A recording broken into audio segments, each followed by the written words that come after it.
नमस्कार दोस्तों, मेरे YouTube channel DS mathematics classes में आपका स्वागत है।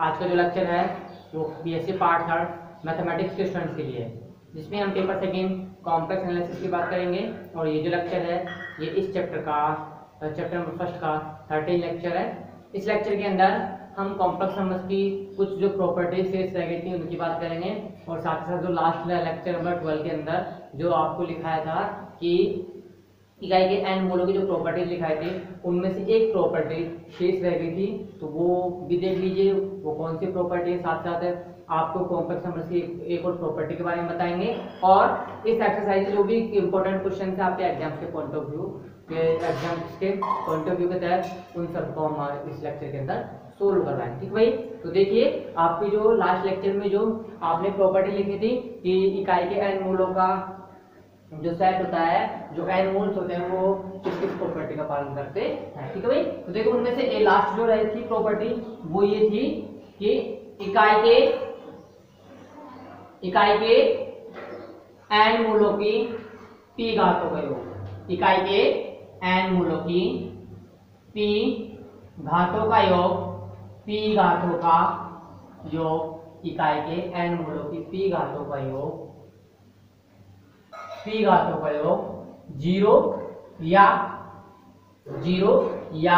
एन होता है। ठीक भाई, जीरो या एन होता है, अर्थात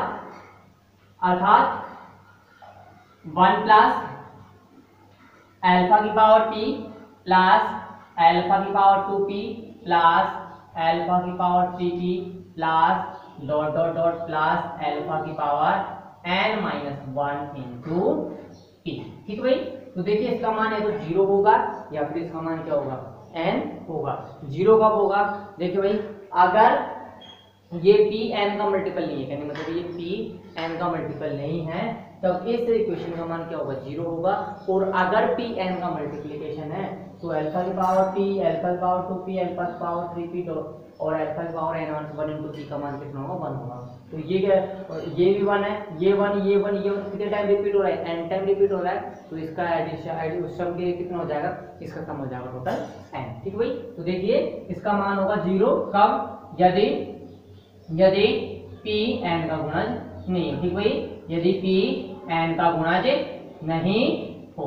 और स्मॉल n कब होगा, स्मॉल n होगा यदि स्मॉल p n का गुणज हो। ठीक भाई, यदि स्मॉल p n का गुणज हो। तो ये आपकी लास्ट प्रॉपर्टी थी इकाई के एन मूलों की। ठीक है भाई, अब उसके पश्चात हम पढ़ते हैं इकाई के घनमूल के बाद। ठीक भाई, हमने सबसे पहले पढ़ा था किसी भी कॉम्प्लेक्स नंबर के एन मूलों की हमने बात की थी, तो उसके पश्चात हमने बात की इकाई के एन मूलों की। अब हम बात करेंगे इकाई के घनमूल की। ठीक भाई, तो आपको जो नेक्स्ट टॉपिक है वो है इकाई के घनमूल। ठीक है भाई, नेक्स्ट जो आपका टॉपिक है वो है इकाई के घनमूल या फिर क्यूब रूट ऑफ यूनिटी। ठीक भाई, या फिर cube root of unity, cube root of unity. ठीक है, देखिए इकाई के घनमूल होते क्या है। ठीक भाई, क्योंकि इकाई के जो घनमूल होते हैं, आपने इकाई के एन मूलों की जब गणना की थी तो आपने इकाई के एन मूलों की गणना करने के लिए आपने कौन सी बहुपद समीकरण की सहायता ली थी, जेड की पावर n-1 बराबर 0, कहने मतलब एक बहुपद समीकरण जेड की पावर n-1 बराबर 0 की आपने सहायता ली थी। जेड की पावर कितनी थी, n, कहने मतलब उस बहुपद की घात कितनी थी, उस बहुपद की घात थी n। उस बहुपद की घात n थी तो उसके कितने रूट्स निकले थे, उसके रूट्स निकले थे n। ठीक है भाई, उसके नंबर ऑफ रूट्स कितने थे, उसके नंबर ऑफ रूट्स की संख्या थी n। ठीक है, तो इसी प्रकार जब आप इकाई के घनमूल निकालोगे तो यहाँ पर आपको जो पॉलिनोमियल इक्वेशन लोगे उस पॉलिनोमियल इक्वेशन की जो डिग्री होगी उस पॉलिनोमियल इक्वेशन की डिग्री होनी चाहिए 3।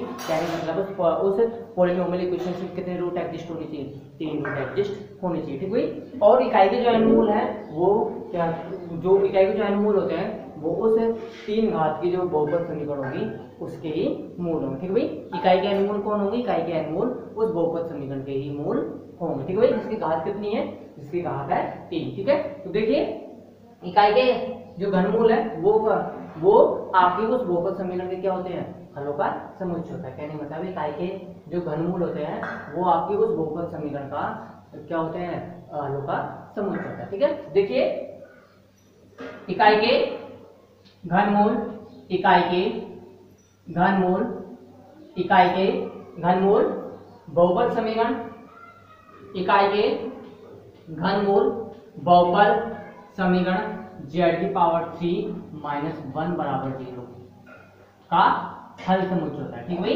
इकाई के घनमूल क्या होते हैं? बहुपद समीकरण z³ -1 बराबर 0 का हल समुच्चय होता है। ठीक भाई, हल समुच्चय होता है। ठीक है, that is z³ -1 किसके बराबर? that is z³ बराबर क्या है? that is z³ बराबर है 1। यानी मतलब है z³ -1 0 के बराबर है, z³ किसके बराबर होगी? 1 के बराबर। z³ 1 के बराबर है तो z की वैल्यू क्या होगी? 1 की पावर 1/3 के बराबर। ठीक है भाई, z की वैल्यू क्या होगी? 1 की पावर 1/3 के बराबर होगी। और आपको पता है कि 1 की वैल्यू क्या होती है? 1 की वैल्यू होती है cos 2k plus iota sin 2k। ठीक है भाई, 1 की वैल्यू कितनी होती है? 1 की वैल्यू होती है cos 2k plus iota sin 2k। ठीक है, तो 1 की पावर 1/3 की वैल्यू क्या हो जाएगी? cos 2k plus iota sin 2k की होल पावर 1/3 हो जाएगी, जहां पे ईच के किसको बिलोंग करेगा? ईच के बिलोंग करेगा स्मॉल z को। ठीक है, अब देखिए z की पावर 1 बराबर 1 की पावर 1/3 बराबर cos 2k plus iota sin 2k की whole power 1/3। cos 2k plus iota sin 2k किसके बराबर होता है? ये होता है e की पावर आयोटा 2k के बराबर। ठीक है, ये किसके बराबर होता है? e की पावर आयोटा 2k के बराबर। लेकिन सबसे पहले इसको ऐसे लिखिए, z बराबर 1 की पावर 1/3 बराबर cos 2k upon 3 plus iota sin 2k upon 3। ठीक है भाई, ये किसके बराबर होता है? cos 2k upon 3 plus iota sin 2k upon 3। ठीक है, क्योंकि cos theta plus iota sin theta की होल पावर n किसके बराबर होता है? cos n theta plus iota sin n theta के। तो हमने उस फॉर्मूले से ये लिख दिया। ठीक है, अब देखो इसकी वैल्यू क्या होती है? इसकी वैल्यू होती है e की पावर 2k आयोटा बाई 3। ठीक है भाई, इसकी वैल्यू क्या होती है? e की पावर 2k आयोटा बाई 3, जहाँ पे k की वैल्यू क्या है? जहाँ पे k की वैल्यू 0 से लेकर 2 तक है। ठीक है भाई, k की वैल्यू क्या है? 0 से लेकर 2 तक है। अब k की वैल्यू 0 रिप्लेस करो तो आपको इकाई का एक जो घनमूल है उनमें से आपको एक मूल फाइंड आउट हो जाएगा। फिर k की वैल्यू आप 1 लो तो आपको इकाई के घनमूल का दूसरा मूल प्राप्त हो जाएगा, और इसी प्रकार k की वैल्यू 2 लो तो आपको तीसरा मूल भी प्राप्त हो जाएगा। ठीक है, तो देखिए इकाई के घनमूल क्या होंगे? जब k बराबर 0 रिप्लेस करोगे तो यहाँ पे इसकी वैल्यू कितनी आएगी? e की पावर 0, e की पावर 0 गुना कितना होता है? 1। ठीक है भाई, कहने का मतलब है k बराबर 0 में जो रूट आएगा वो क्या आएगा? वो आएगा 1। ठीक है, इसी प्रकार z बराबर 1 आएगा। ठीक है, इसी प्रकार k की वैल्यू जब आप 1 लोगे तो z की वैल्यू क्या आएगी? z की वैल्यू आएगी e की पावर 2 पाई आयोटा बाई 3। ठीक है, और इसी प्रकार जब k की वैल्यू 2 लोगे तो z की वैल्यू क्या आएगी? z की वैल्यू आएगी e की पावर 4 पाई आयोटा बाई 3। ठीक है, तो ये आप k की डिफरेंट वैल्यू लो, आपको इकाई का घनमूल मिल जाएगा। ठीक है, अब आप देखो यहाँ पे जो z बराबर e की पावर 2 पाई आयोटा बाई 3 है, इसको आप पता है, इसको आप ये मान सकते हो ये किसके बराबर है? ये मान लिया आपने ओमेगा के बराबर। ठीक है भाई, ये किसके बराबर है? ओमेगा के बराबर। तो ये किसके बराबर हो जाएगा? ये बराबर हो जाएगा ओमेगा स्क्वायर के बराबर। ठीक है भाई, ये किसके बराबर हो जाएगा? ओमेगा स्क्वायर के बराबर हो जाएगा। कहने मतलब इकाई के घनमूल कौन कौन से होते हैं? 1 ओमेगा स्क्वायर, जहाँ पे ओमेगा क्या होता है? जहाँ पे ओमेगा e की पावर 2 पाई आयोटा बाई 3 होता है। ठीक भाई, ओमेगा क्या होता है? e की पावर 2 पाई आयोटा बाई 3 होता है। ठीक है, तो देखिए नेक्स्ट आता है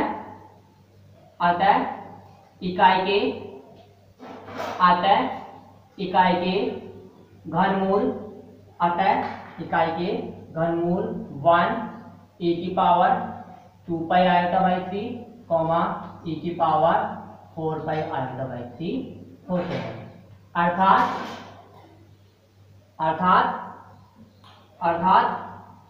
इकाई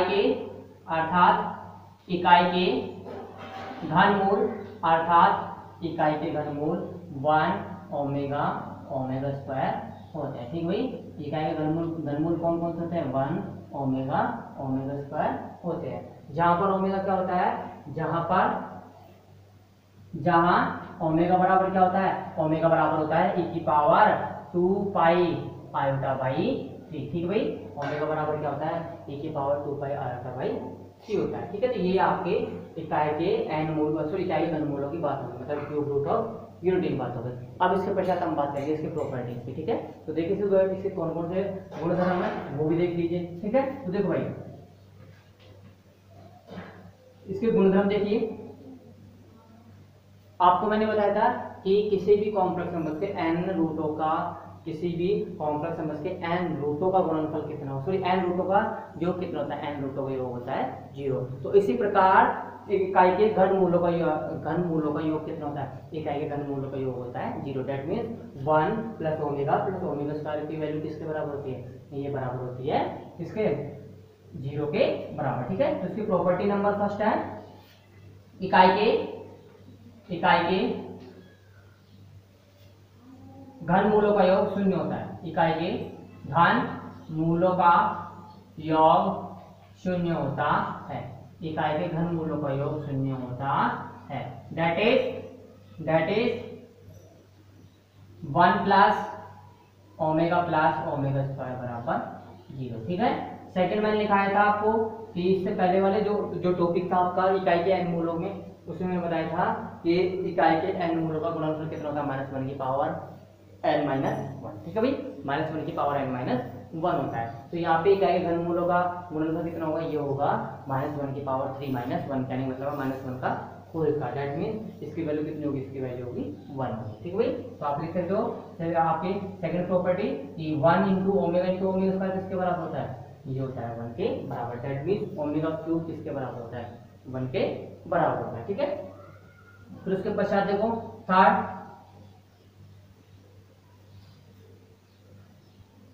इकाई के घनमूलों की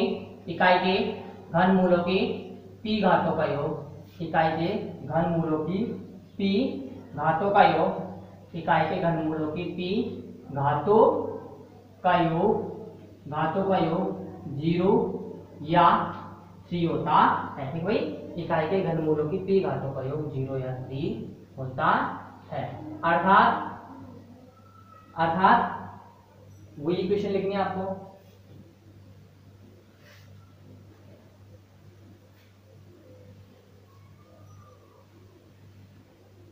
अर्थात 1 प्लस ओमेगा की पावर p प्लस ओमेगा की पावर 2p। ठीक है, बराबर हो जाएगा 0 कब, जब p 3 का गुणज नहीं है। ठीक भाई, यदि p 3 का गुणज नहीं हो, यदि p क्या हो, 3 का गुणज नहीं हो। ठीक है, और 3 कब हो जाएगा, 3 हो जाएगा यदि p 3 का गुणज हो। ठीक भाई, यदि p 3 का गुणज हो। ठीक है, यह आपकी थर्ड प्रॉपर्टी हो गई।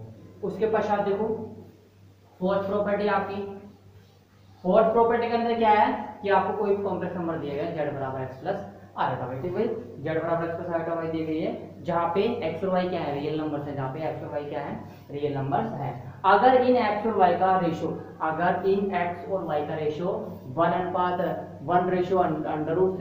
या फिर √3 है, तो ये जो कॉम्प्लेक्स नंबर होंगे, ये कॉम्प्लेक्स नंबर क्या होंगे, ये कॉम्प्लेक्स नंबर होंगे वो आपके इकाई के क्या होंगे, इकाई के घनमूल होंगे। ठीक भाई, ये क्या होंगे कॉम्प्लेक्स नंबर, ये कॉम्प्लेक्स नंबर इकाई के घनमूल होंगे। ठीक भाई, कहने का मतलब है कि अगर किन्हीं भी कॉम्प्लेक्स नंबर के लिए अगर आपको रियल पार्ट और इमेजिनरी पार्ट का रेशियो √3:1 या 1:√3 होता है, तो ये क्या होते हैं, इकाई के घनमूल होते हैं। ठीक भाई, इकाई के क्या होते हैं, घनमूल होते हैं। या फिर आप ऐसे देख लो कि मैंने आपको एक बात बताई थी कि किसी भी कॉम्प्लेक्स नंबर के nth पावर निकालते हो, किसी भी कॉम्प्लेक्स नंबर के nth रूट्स निकालते हो, तो वो nth रूट्स कहाँ स्थित होते हैं, वो सभी nth रूट्स एक ओरिजिन को सेंटर मानते हुए एक वृत्त बनाते हैं। ठीक भाई, वो रूट्स कहाँ स्थित होते हैं, वो रूट्स स्थित होते हैं एक वृत्त की परिधि पर, जिसका केंद्र कितना होता है, जिसका केंद्र मूल बिंदु होता है और जिसकी रेडियस आपको पता ही है, जिसकी रेडियस भी r की पावर 1/n होती है, ठीक है भाई। तो वो इकाई किसी भी कॉम्प्लेक्स नंबर के एनाटोड से जो होते हैं वो कहाँ स्थित होते हैं, वो स्थित होते हैं एक इस वृत्त की परिधि पर, जिसका केंद्र तो होता है मूल बिंदु और रेडियस क्या होता है r की पावर 1/n, ठीक है भाई। इसी प्रकार मैंने आपको बताया था कि इकाई के जब n मूल फाइंड आउट करते हो तो इकाई के n मूलों में n मूल होते हैं, उनमें से कम एक मूल तो कहाँ स्थित होता है, एक मूल तो स्थित होता है वास्तविक अक्ष पर, ठीक है भाई। कम से कम एक मूल, दो भी हो सकते हैं पर दो से ज्यादा नहीं हो सकते, ठीक है भाई।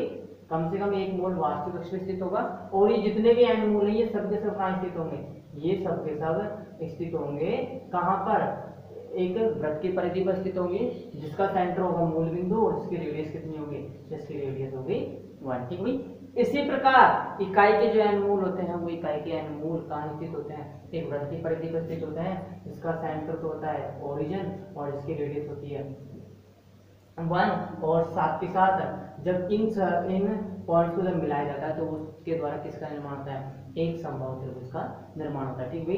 उसके द्वारा क्या किसका निर्माण होता है, त्रिभुज का निर्माण होता है, जो कि कैसा त्रिभुज होता है, समबाहु त्रिभुज होता है। तो अब देखिए कंसेप्ट क्या है, अगर किसी भी कॉम्प्लेक्स नंबर के रियल पार्ट और इमेजिनरी पार्ट का रेशियो 1:3 या √3:1 है, तो वो कहाँ स्थित होंगे, वो इस वृत्त की परिधि पर स्थित होंगे, जिसकी सेंटर तो है मूल बिंदु, जिसकी रेडियस कितनी है, जिसकी रेडियस है 1, ठीक भाई। वो कहाँ स्थित होंगे, एक वृत्त की परिधि पर स्थित होंगे, जिसका केंद्र मूल बिंदु है और रेडियस कितनी है, उसकी 1 है, ठीक है। तो देखिए इसके पश्चात नेक्स्ट देखिए आप,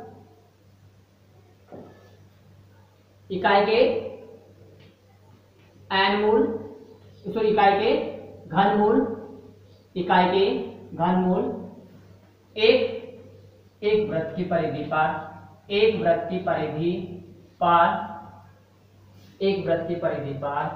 स्थित होते हैं,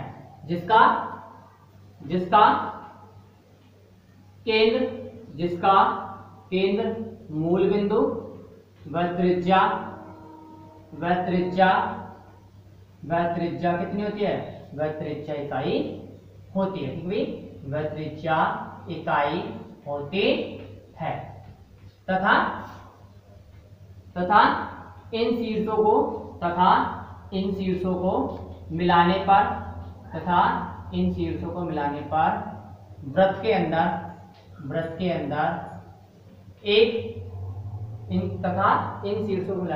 अंदर एक समबाहु त्रिभुज का निर्माण होता है, ठीक भाई, एक समबाहु त्रिभुज का निर्माण होता है, ठीक भाई, एक समबाहु त्रिभुज का निर्माण होता है।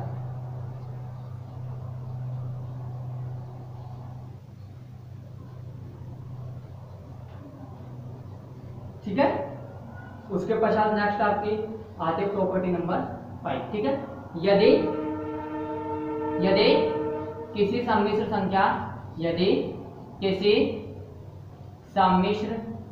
संख्या z बराबर x प्लस आयोटा y के लिए, z बराबर x प्लस आयोटा y के लिए x अपॉन या x रेशो, x और y का रेशो,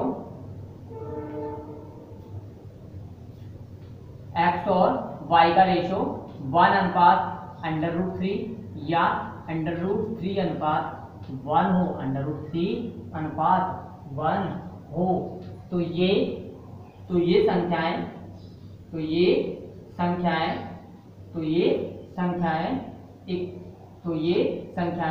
इकाई त्रिज्या के वृत्त की परिधि पर स्थित होंगी। तो ये संख्याएं इकाई त्रिज्या के वृत्त की परिधि पर स्थित होंगी, भाई, इकाई त्रिज्या के वृत्त की परिधि पर स्थित होंगी, ठीक भाई। ये तो हो गया आपका क्या नाम से प्रॉपर्टी नंबर 5। उसके पश्चात नेक्स्ट आपकी प्रॉपर्टी आती है, वो आती है क्या, प्रॉपर्टी नंबर 6।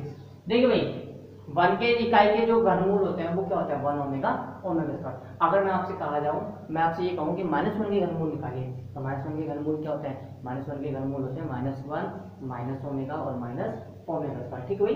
देखिए -1 लास्ट जो आपकी जो प्रॉपर्टी है वो है कि -1 के घनमूल -1 के घनमूल -1 माइनस ओमेगा स्क्वायर होते हैं। ठीक भाई, -1 माइनस ओमेगा और माइनस ओमेगा स्क्वायर होते हैं। तो यह आपकी प्रॉपर्टी कंप्लीट होती है। उसके पश्चात आपका एक इम्पोर्टेंट एग्जांपल है, वो देख लीजिए कौन सा है। वो है आपका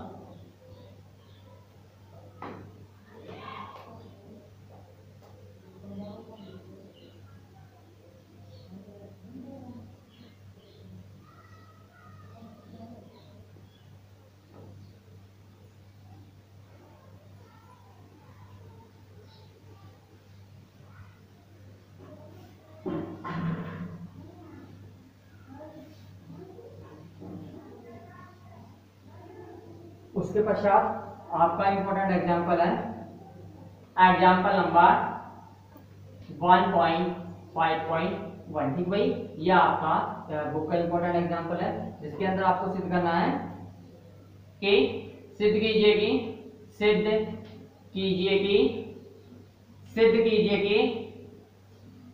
आर्गन समतल में सिद्ध कीजिए कि आर्गन समतल में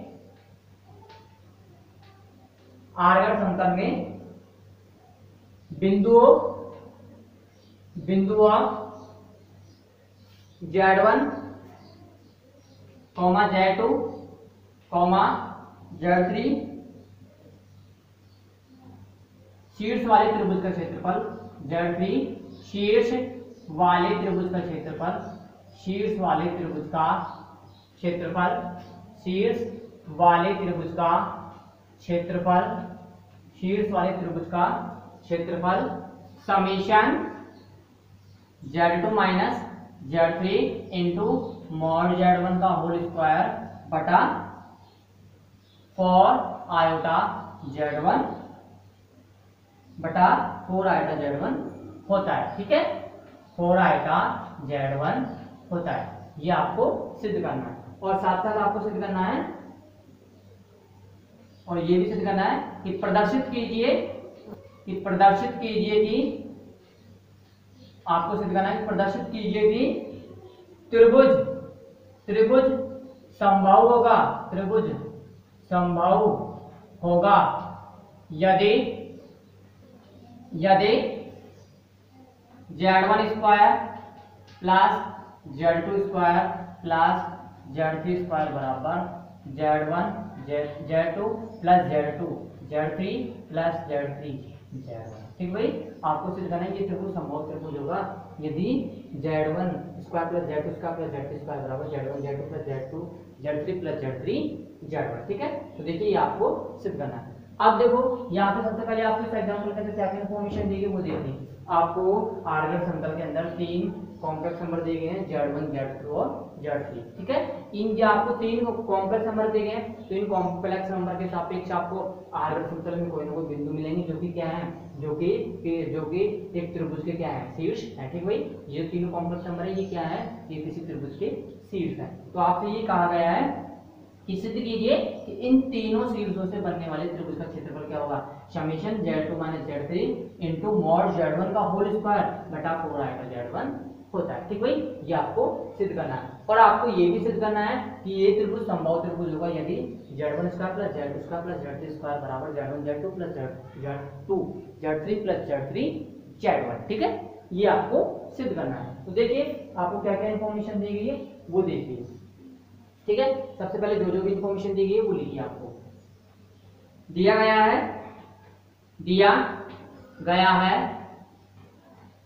है A of Z1 B of Z2 व C ऑफ Z3 एक त्रिभुज की क्या है, एक त्रिभुज के शीर्ष है, एक त्रिभुज के क्या है, शीर्ष है, जहां Z1 बराबर x1 plus iota y1, Z2 बराबर x2 प्लस आयोटा y2 व Z3 बराबर x3 प्लस आयोटा y3 है। x3 प्लस आयोटा y3 है।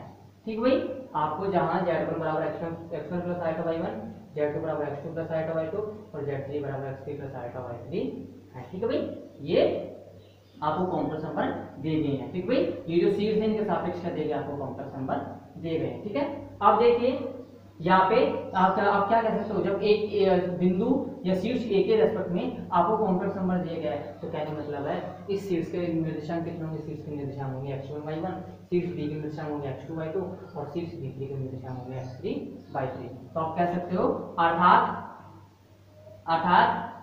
अर्थात शीर्ष ए बी व सी के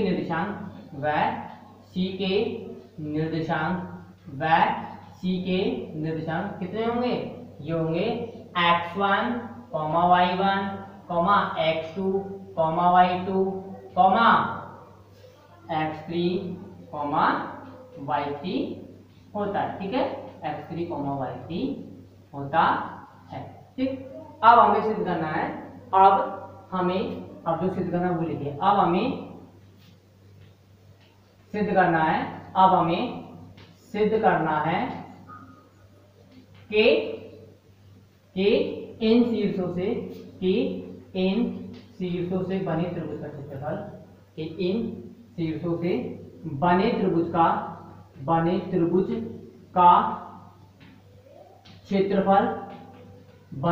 का क्षेत्रफल summation z2 minus z3 into mod z1 का स्क्वायर अपॉन 4 आइटा z1 होता है। ठीक भाई, आपको क्या सिद्ध करना है कि इन शीर्षों से बने त्रिभुज का क्षेत्रफल कितना होगा, summation z2 minus z3 into mod z1 square upon 4 iota z1 होगा। ठीक है, तो देखो चूंकि हम जानते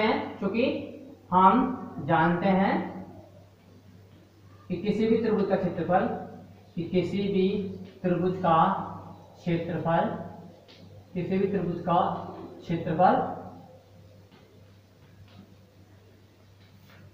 सारणिक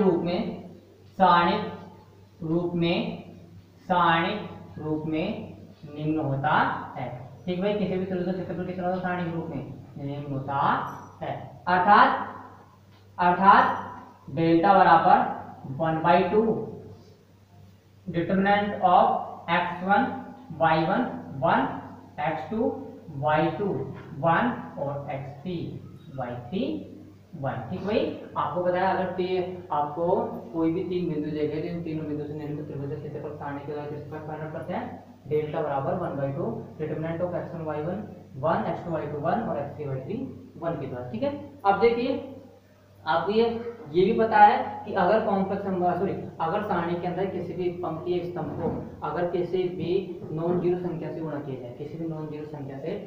किया जाए तो ये सारणी का जो मान है वो किससे मल्टीप्लाई हो जाता है, ये मल्टीप्लाई हो जाता है उसके इनवर्स से। ठीक है, कहने मतलब है अगर इसके किसी भी पंक्ति को आप किसी भी संख्या से मल्टीप्लाई करते हो तो सारणी किससे डिवाइड हो जाता है, अगेन ये उसी नंबर से डिवाइड हो जाता है। ठीक है, तो देखिए यहाँ पे आप देखते हो कि जब इस कॉलम को जब आप आयटा से मल्टीप्लाई करते हो तो आयटा से भाग भी लग जाएगा, तो ये क्या हो जाएगा 1/, डेल्टा बराबर 1/2 eta determinant of x1 eta y1 1, x2 eta y2 1 और x3 आयटा y3 1। ठीक है, अब आपको बताया कि सारणी के किन्हीं भी दो कॉलम्स को अगर आप ऐड करते हो तो सारणी के मान में कोई भी परिवर्तन नहीं होता। ठीक भाई, सारणी के किसी भी कॉलम में अगर दूसरे कॉलम की संख्या को किसी भी स्केलर से मल्टीप्लाई करके अगर आप ऐड करते हो तो भी कोई परिवर्तन नहीं होता है। ठीक है, तो देखिए आप यहाँ पे क्या परिवर्तन करोगे, हमें परिवर्तन करना है यहाँ पे किसके अंदर, हमें परिवर्तन करना है यहाँ पे C2 के अंदर। C2 के अंदर क्या करना परिवर्तन, कि C2 के अंदर आपको क्या जोड़ना है, C1 जोड़ना। ठीक भाई, C2 के अंदर क्या जोड़ना है आपको, C1 जोड़ना। ठीक है, तो देखिए क्या आएगा, ये आएगा डेल्टा बराबर 1/2 eta determinant of x1 plus eta y1 1, x2 plus eta y2 1 और x3 प्लस आयटा y3 1, ठीक है। तो ये आपका डिटरमिनेंट हो गया, ठीक है। अब आपको पता है x1 प्लस i बराबर की वैल्यू क्या है z1, इसकी वैल्यू क्या है z2 और इसकी वैल्यू क्या है z3। तो ये हो जाएगा डेल्टा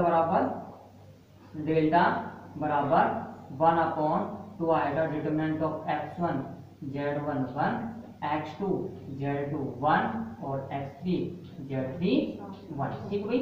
आप देखिए यहाँ पे इस जो भी आपको दिया गया सारणिक, इस सारणिक का आप किसी भी पंक्ति और स्तंभ के सापेक्ष क्या कर सकते हैं, प्रसरण कर सकते हैं, ठीक है। तो इसका प्रसरण क्या आएगा वो देख लीजिए। आपने इसका प्रसरण किया है किसके सापेक्ष, हमने इसका प्रसरण किया है तीसरे कॉलम के सापेक्ष। तो देखो क्या है इसका प्रसरण वो देख लीजिए, ठीक है। या फिर आप इसका फर्स्ट कॉलम के सापेक्ष भी प्रसरण कर सकते हो, ठीक है। फर्स्ट कॉलम के सापेक्ष आप इसका प्रसरण कीजिए तो देखो क्या है 1/2 into x1 into z2 minus z3 minus 3 plus x2 into z3 minus z1 z3 minus z1 plus x3 into z1 minus z2, ठीक है।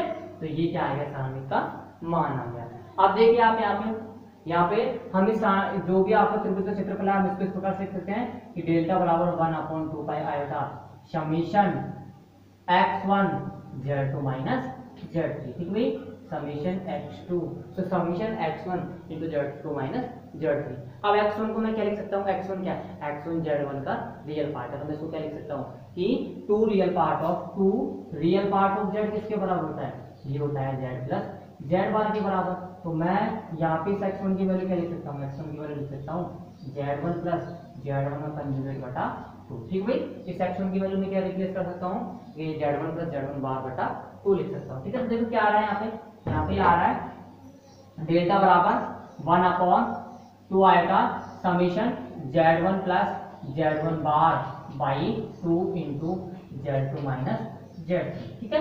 अब देखिए आप यहाँ पे देखिए सबसे पहले आप ये जो 1/2 आ रहा है यहाँ पे इस 1/2 को आप समीशन से बाहर लाइए, क्योंकि ये क्या है ये इस समीशन की प्रत्येक टर्म से क्या मल्टीप्लाई है, तो आप यहाँ से कॉमन ले लेते हो तो ये बाहर इस कांस्टेंट से मल्टीप्लाई हो जाएगा और इसका मान कितना हो जाएगा 1/4 आएगा, ठीक है। देखो डेल्टा बराबर 1/4 iota into summation z1 plus z1 bar into z2 minus z3, ठीक है।